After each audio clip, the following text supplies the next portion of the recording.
మిరప పంటలో మనకు అధికంగా పూత రావడానికి, వచ్చిన పూత పిందెగా మారడానికి ఈ షార్ట్ వీడియోలో అయితే ఒక ప్రొడక్ట్ గురించి అయితే మాట్లాడుకుందాం.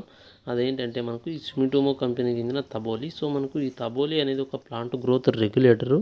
ఇది మనకు మిరప పంటలో పూత అనేది అధికంగా వచ్చి మనకు కాప్ సెట్ అయ్యే విధంగా అయితే ఇది పనిచేయడం జరుగుతుంది. సో ఈ సుమిటోమో తబోలిలో వచ్చి మనకు పాక్లాబుట్రజోల్ అనే మనకు టెక్నికల్ అనేది ఇందులో ఉండడం జరుగుతుంది. ఇది కొద్ది వరకు మొక్క పెరుగుదలను ఆపి పూత అనేది ఎక్కువగా వచ్చే విధంగా అయితే ఈ తబోలి అయితే పనిచేయడం జరుగుతుంది. సో ఇది పెరుగుదలను అయితే ఖచ్చితంగా ఆపే అవకాశం ఉంటుంది. ఈ తబోలి అనేది మనం ఒక ఎకరానికి వచ్చి దాదాపుగా ఒక 30 ml మాత్రం వాడుకోవాల్సి ఉంటుంది.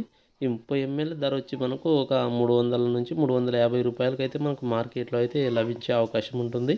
సో ప్రతి ఒక్కరైతే ఈ 100 రోజుల పైబడిన మిరప తోటలు ఎవరైనా ఉంటే ఖచ్చితంగా తబోలి అయితే వాడుకునే ప్రయత్నం అయితే చేయండి. ప్రతి ఒక్కరి మిరప తోట అనేది ఇప్పుడు పూత అనేది తక్కువగా ఉంటుంది. సో వీడియోని చూస్తున్న వాళ్ళు లైక్ చేసి ఛానల్ని సబ్స్క్రైబ్ చేసుకోండి.